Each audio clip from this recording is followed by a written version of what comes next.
Dear students, आज के इस लेक्चर में हम 12वीं क्लास का गणित का पहला अध्याय संबंध एवं फलन के बारे में पढ़ेंगे।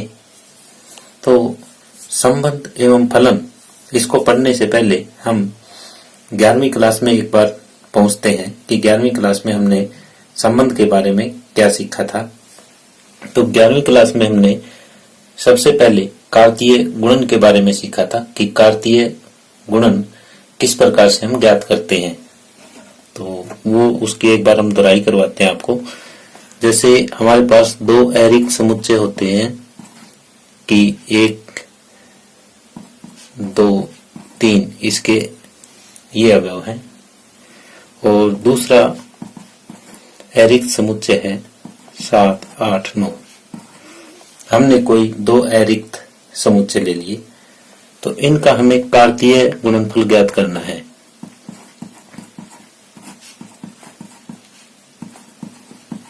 तो कैसे ज्ञात करते थे हम? इसको a गुणा b से दर्शाते थे और ये इस टाइप से कि पहला अवयव पहले इन तीनों के साथ क्रमित युग्म में आएगा, 1, 7, 1, 8, 1, 9। इसी तरह से दूसरा अवयव तीनों के साथ आएगा, 2, 7, 2, 8, 2, 9। इसी तरह से तीसरा अवयव भी तीनों के साथ आ जाएगा, 3, 7, 3, 8 और 3, 9। तो इस तरह से हम कार्तीय गुणन ज्ञात करते थे। तो यहाँ पे जो पहला अवयव है, पहला अवयव पहले समुच्चय का होता है।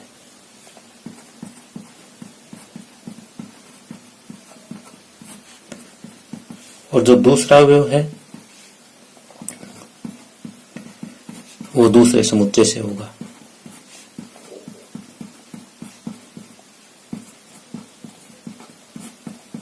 तो ये जितने भी क्रमित युग्म है सब में ऐसा ही है कि पहला अवयव पहले समुच्चय से है, दूसरा अवयव दूसरे समुच्चय से है, पहला अवयव पहले समुच्चय से, दूसरा अवयव दूसरे समुच्चय से है, सभी क्रमित युगों में। कार्तीय गुणन के बाद हम इस बात पे चलते हैं कि संबंध क्या होता है। संबंध क्या होता है? संबंध जो है वो हमेशा दो वस्तुओं के बीच में होता है। ये आपको विशेष तौर पे ध्यान रखनी है कि संबंध हमेशा दो वस्तुओं के बीच होता है।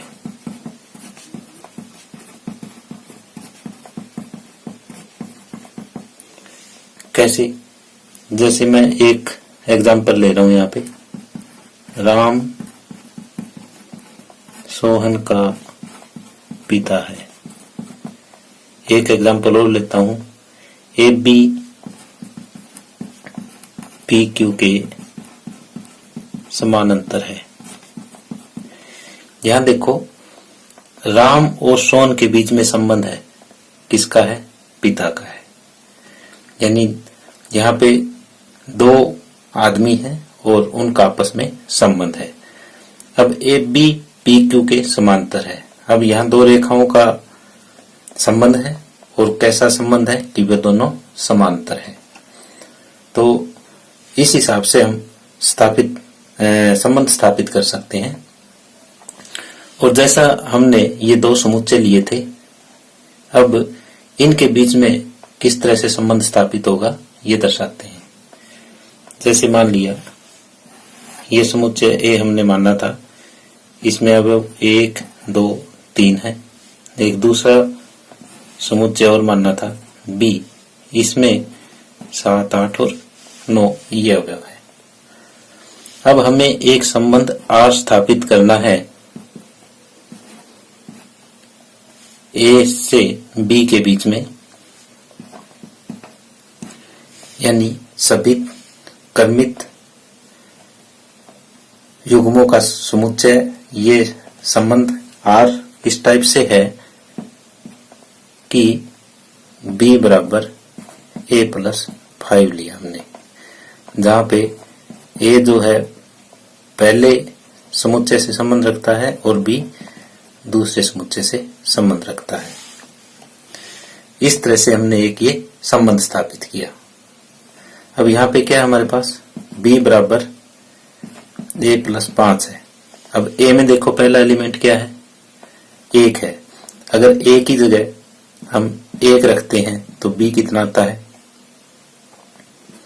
1 और 5 6।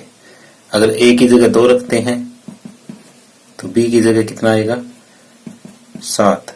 अगर a की जगह 3 रखते हैं तो b की जगह आ जाएगा 8। तो यहाँ पे पहला जो क्रमित युग्म है वो ये आया 1 6, दूसरा क्रमित युग्म आया 2 7 और तीसरा क्रमित युग्म आया 3 8। अब ये देखो पहला अवयव जो है वो a में होना चाहिए और दूसरा अवयव b में होना चाहिए। तो यहाँ देखें कि पहला अवयव तो a में है लेकिन 6 b में नहीं है, तो ये इसका संबंध नहीं होगा। अब दूसरा देखते हैं कि a में 2 है b में 7 है, तो ये संबंध है। तीसरा a में 3 है और b में 8 है, ये भी संबंध है। तो इसके जो संबंध बने वो कौन कौन से बने, r के बराबर जो संबंध आए वो एक तो 2 और 7 बना है और एक 3 और 8 बना है। तो इस तरीके से हमें यहाँ पे एक संबंध दिया होगा और उससे हमें देखना है कि इनके बीच में कितने संबंध बनेंगे। अब यहाँ पे हम देख रहे हैं कि जो ये R आया है, ये संबंध जो आया है ये क्या है, ये जो हमारा कार्तीय गुणनफल था उसका एक उपसमुच्चय है। तो अतः हम कह सकते हैं कि संबंध कार्तीय गुणनफल का एक उपसमुच्चय होता है।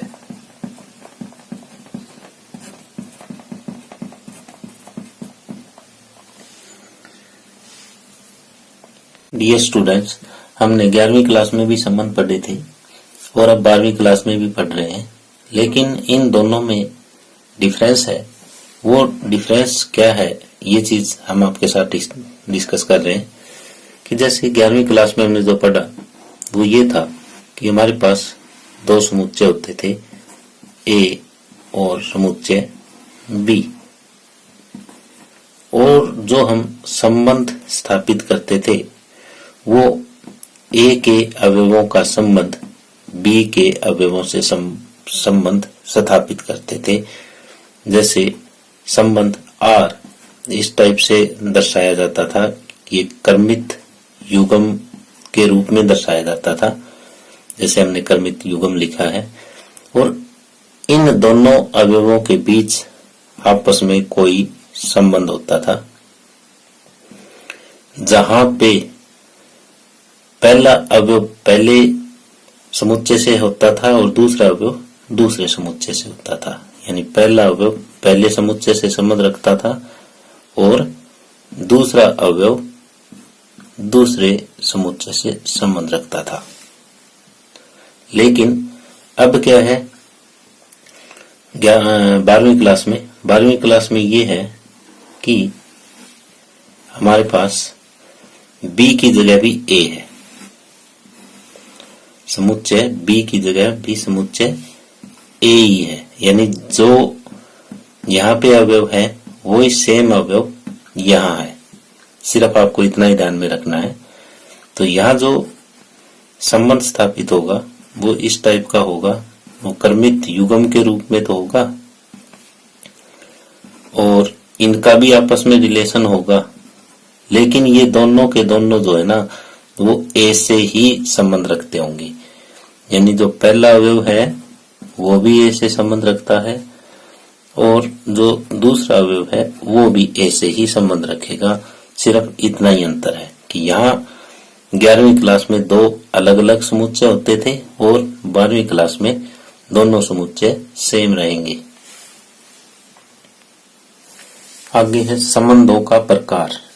ये संबंध कितने प्रकार के हो सकते हैं? तो पहला प्रकार है रिक्त संबंध। हम जानते हैं कि जिस तरह से रिक्त समुच्चय होता है, रिक्त समुच्चय क्या होता है कि ऐसा समुच्चय जिसमें कोई भी अवयव ना हो, वो रिक्त समुच्चय कहलाता है। उसी तरह से हम देखें कि रिक्त संबंध, तो ऐसा संबंध जिसमें कोई भी कर्मित युग्म ना हो, वो रिक्त संबंध कहलाता है। हम समझने के लिए ये लिख सकते हैं कि ऐसा संबंध जिसमें कोई भी कर्मित युग्म न हो, रिक्त संबंध कहलाता है।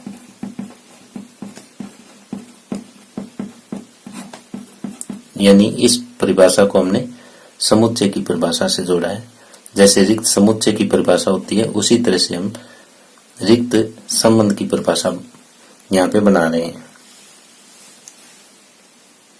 जैसे यहाँ पे पहले एक उदाहरण ले रहे हैं, फिर इसकी मेन परिभाषा पे पहुंचेंगे। उदाहरण में जैसे हमने ये एक समुच्चय ए लिया, 1 2 3 4, और इस पे हमने एक संबंध स्थापित किया ए बी, यानी यहाँ पे ए भी ए से संबंध रखता है, बी भी ए से ही संबंध रखेगा। और ये संबंध इस तरीके से स्थापित किया है कि जो ए और बी का अंतर है वो 10 होना चाहिए। तो यहाँ पे हमें ए में से ऐसे अवयव छांटने हैं जिनका अंतर 10 हो। यानी 1 का अंतर 10 नहीं हो सकता, 1 2 का भी नहीं हो सकता, 1 3 का भी नहीं हो सकता, 1 4 का भी नहीं हो सकता। इस तरह से ऐसा कोई भी कर्मित युग्म नहीं है जिनका अंतर 10 हो। जैसे सबसे बड़ा और सबसे छोटा भी हम लें और उनका अंतर करें तो वो 3 ही आता है, 10 नहीं आता। तो ऐसा कोई कर्मित युग्म नहीं है जिनका अंतर 10 हो। तो ऐसे केस में ये जो संबंध होगा ये रिक्त संबंध होगा। और इसकी परिभाषा किस तरह से लिखेंगे? इसकी परिभाषा को इस तरह से लिखेंगे, किसी समुच्चय ए में संबंध आर, किसी समुच्चय ए में संबंध आर, यानी उस समुच्चय में संबंध जो है वो आर से डिनोट किया गया है, को रिक्त तब कहेंगे जब ए का कोई भी अवयव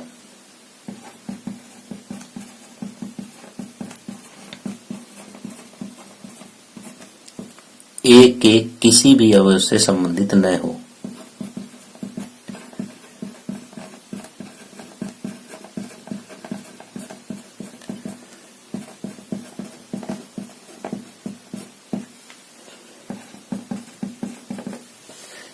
यानी जब हम ए का कोई एक अवयव लेते हैं, वो दूसरे ए के ही अवयव से संबंध ना रखता हो, तो ऐसा संबंध रिक्त संबंध कहलाता है। आगे है दूसरी टाइप, सार्वत्रिक संबंध। किसी समुच्चय ए में संबंध आर को सार्वत्रिक संबंध तब कहेंगे यदि ए का प्रत्येक अवयव ए के सभी अवयवों से संबंध रखता हो। यानी हरेक अवयव के साथ संबंध रखना चाहिए, और वो भी सेम सेट में, ए में। तो इसके लिए एक उदाहरण देते हैं कि जैसे ए के बराबर 1 2 3 है और आर, इस टाइप का एक संबंध स्थापित कर रहे हैं हम। ए बी ए से संबंध रखता है, बी भी ए से संबंध रखता है, और यहाँ पे b - 1 पूर्णांक है।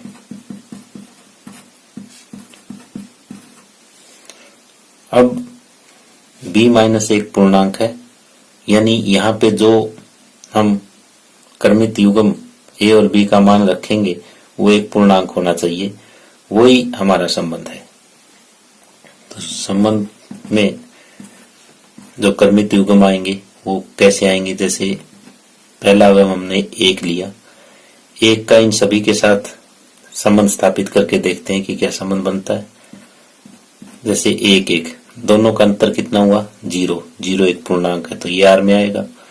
फिर हम दूसरा लेते हैं कि 1-2, तो यहाँ पे भी इनका अंतर एक पूर्णांक है। फिर 1-3, यानी पहले अवयव का हमने तीनों अवयवों के साथ संबंध दिखाया है जो कि सत्य है।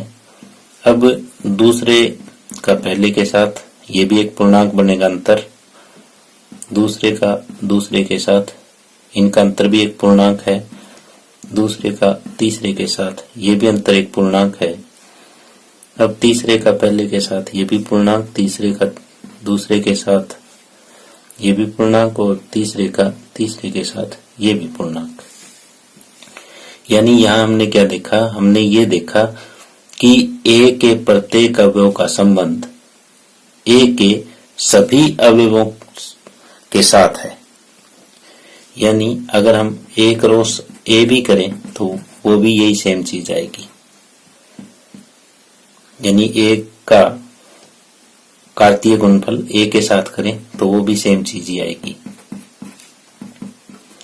अगर कार्तीय गुणनफल और जो संबंध है वो अगर बराबर है तो इसका मतलब जो संबंध है वो सार्वत्रिक संबंध है। तो यहाँ हम देख रहे हैं इनकी कार्तीय गुणा करके कि वो भी सेम यही आई। तो अगर आपका संबंध कार्तीय गुणन के बराबर है तो इसका मतलब ये है कि ये सार्वत्रिक संबंध है। समतुल्य संबंध यानी रिफ्लेक्सिव। समतुल्य संबंध कोई भी संबंध कब कहलाएगा ये हमें देखना है। तो समुच्चय A पे परिभाषित संबंध R, समुच्चय A पर परिभाषित संबंध R समतुल्य कहलाएगा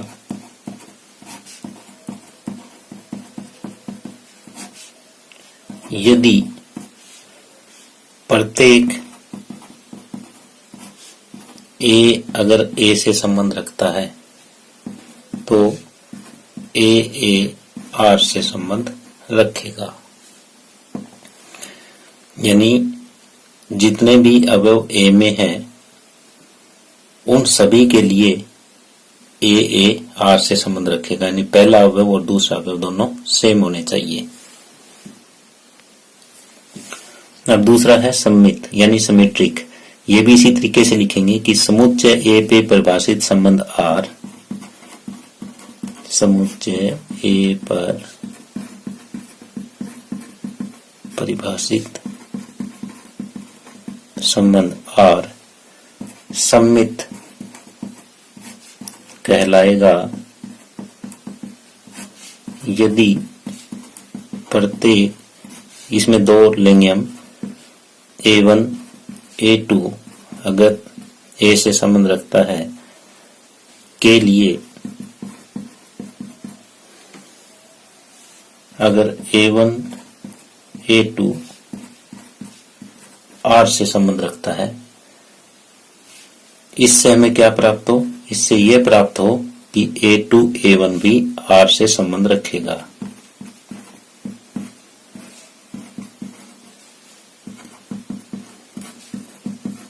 तो यानी अगर A1 A2 R से संबंध रखता है तो A2 A1 भी R से संबंध रखता होना चाहिए, तभी ये सम्मित है, अदरवाइज सम्मित नहीं है। अब तीसरा है सकारात्मक यानी ट्रांजिटिव। यही बात सेम यहाँ पे लिखेंगे जो परिभाषा शुरुआत करने की है कि समुच्चय A पर परिभाषित संबंध R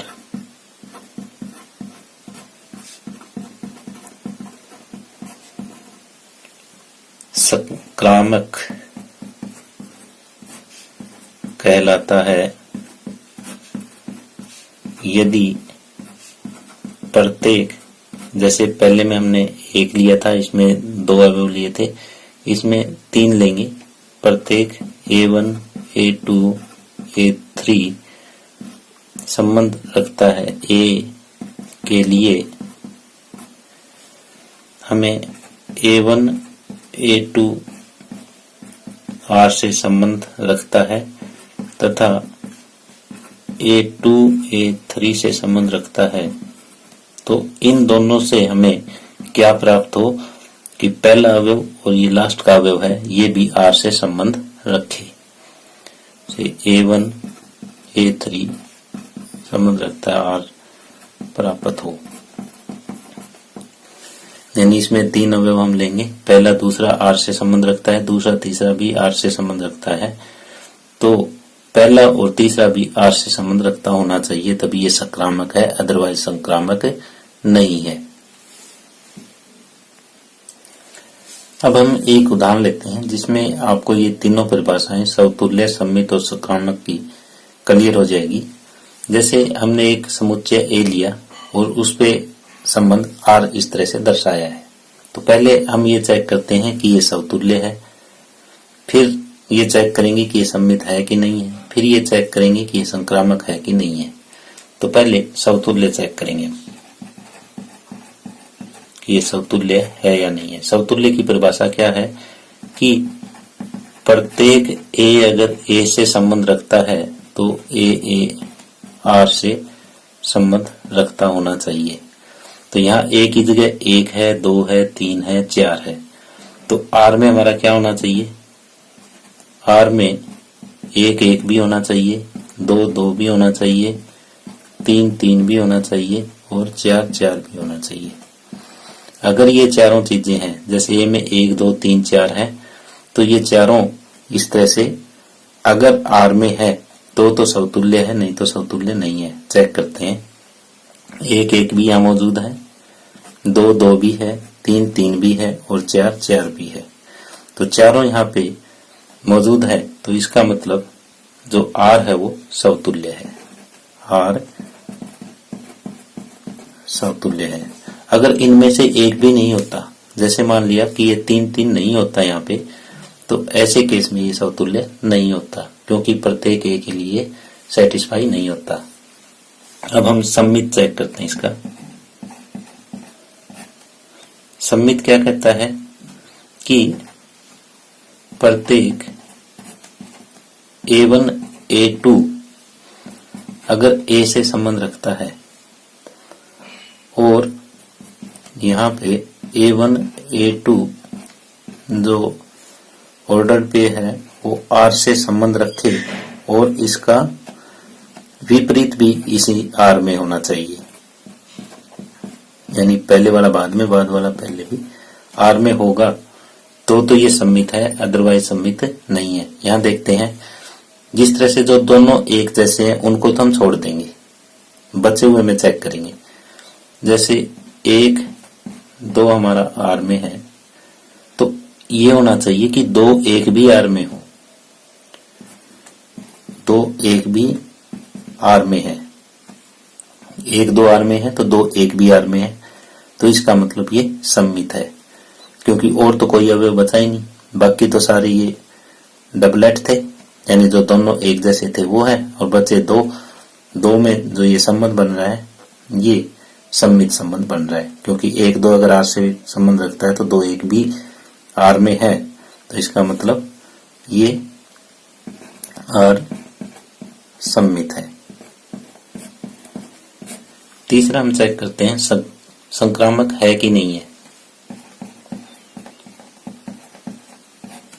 संक्रामक के लिए ये होता है कि प्रत्येक A1 A2 A3 अगर A से संबंध रखता है तो A1 A2 R से संबंध रखे, A2 A3 R से संबंध रखे, तो इससे हमें जो प्राप्त होगा वो ये होगा कि A1 A3 भी अगर R से संबंध रखता है तो ये संक्रामक है, नहीं तो नहीं है। इस केस में हम देखते हैं कि 1 2 जो है वो आर से संबंध रखता है, 2 1 भी आर से संबंध रखता है। अब क्या आना चाहिए, ये आना चाहिए कि पहला और तीसरा यानी 1 1 भी आर से संबंध रखता हुआ होना चाहिए, जो कि यहाँ पे है, जो कि सत्य है।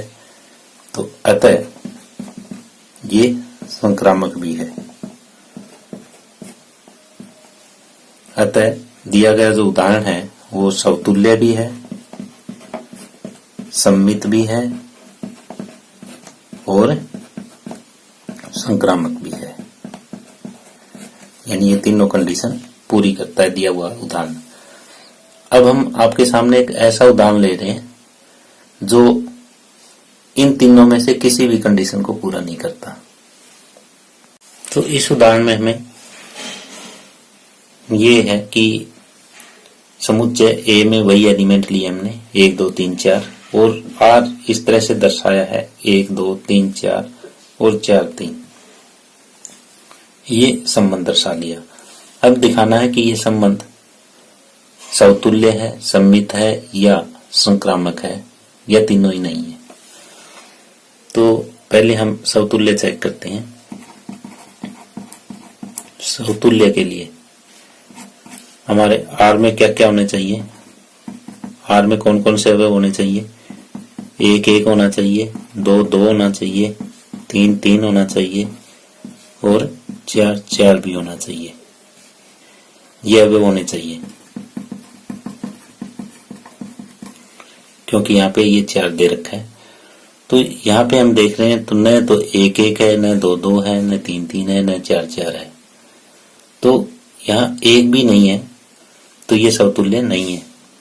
होने क्या चाहिए थे, होने तो चारों चाहिए थी। अगर 1 भी इन चारों में से कम है तो वो समतुल्य नहीं होगा।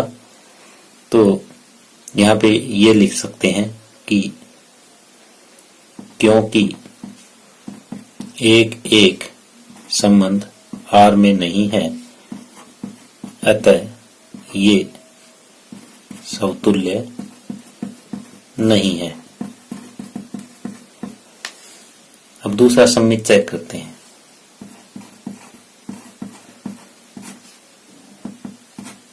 सम्मित चेक करने के लिए जैसे हमारे पास 1 2 आर में है तो क्या होना चाहिए था, ये होना चाहिए कि 2 1 भी आर में हो। तो ऐसा यहाँ पे नहीं है। 2 1 आर से संबंध नहीं रखता। 1 2 तो आर से संबंध रखता है, लेकिन इसका जो विपरीत है वो आर से संबंध नहीं रखता। तो अतः यह संबंध सम्मित भी नहीं है।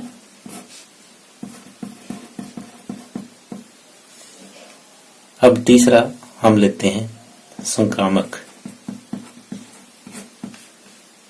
संक्रामक के लिए क्या करें, जैसे यहाँ पे हम देख रहे हैं 3 4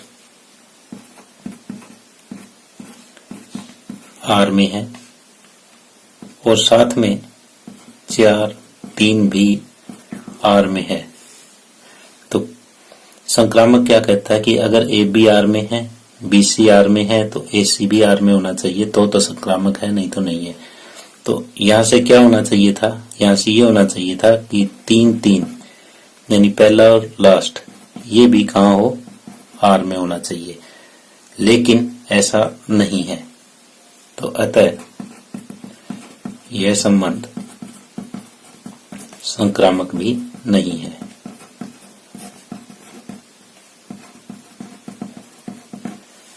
तो यहाँ पे हमने 2 उदाहरण लिए।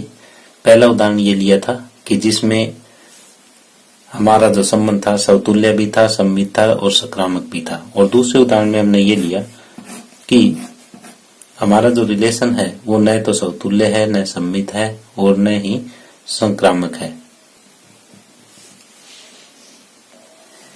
आगे है इक्विवेलेंस रिलेशन। तो इक्विवेलेंस रिलेशन यानी तुल्यता संबंध। तुल्यता संबंध क्या होता है कि ऐसा संबंध जो समतुल्य भी हो, सम्मित भी हो और संक्रामक भी हो, तो वो संबंध तुल्यता संबंध कहलाता है। यानी इसकी परिभाषा कैसे लिखेंगे कि ए पे परिभाषित संबंध आर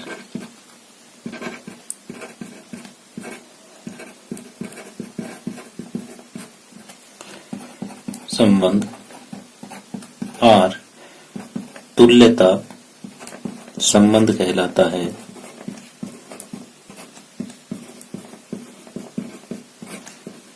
यदि वह समतुल्य हो, सममित हो तथा संक्रामक भी हो।